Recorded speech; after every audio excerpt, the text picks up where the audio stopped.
Hello friends, mwaramutse mute cyangwa se mwiriwe mute? Ugarutse ni Rugambwa abagabo.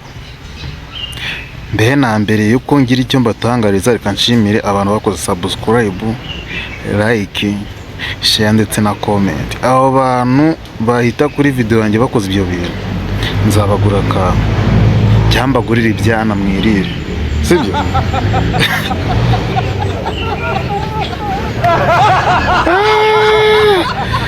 Ibyana birasetsa.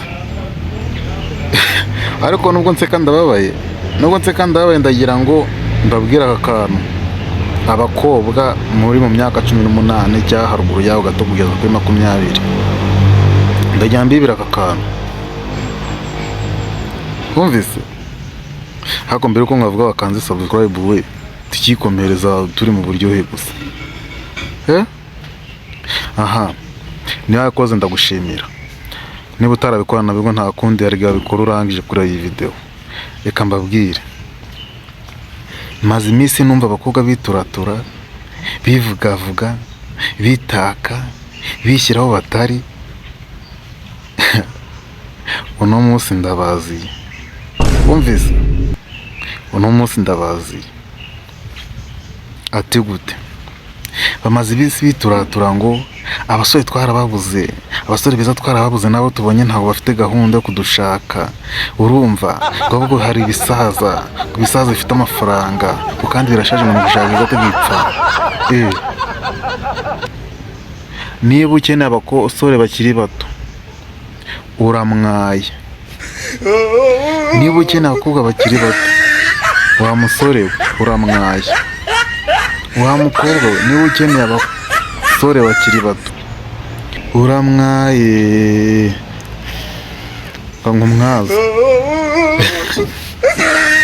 Tukiri bato niko twamwazaga abandi bana. Uramwaye. Reka nkubwire ngo abo basore batutegereje, bafite amafaranga, bafite imodoka, bafite ibipangu, bari mu kigero cyawe, ntabo uzabona. Barahari ariko ntabo uzabona. No bategeza bizarangira usitaye kwishyiga cyangwa kimwe uheze kuri gaze. Wumvise? Aba basore batutegereje bikundira abakecuru. Nicyo kintu gihari, bikundira abakecuru. Kandi bakunda abakecuru bafite amafaranga. Apana wowe wirirwa woza akarenge ugatambuka ukubita amabuno ngo nicyo tugukundira.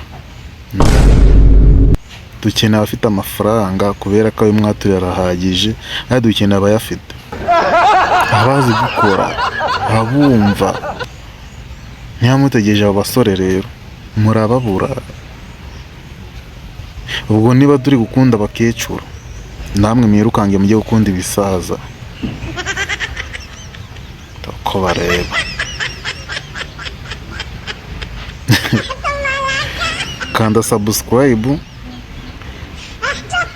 urayikinga iyi video, wisharinge ku nshuti zawe, nabo bamenye ukuri kuriho, hanyuma wandike muri comment igitekerezo cyawe.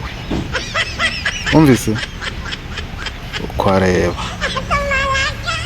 Ngaho urakoze. Mani gumugisha.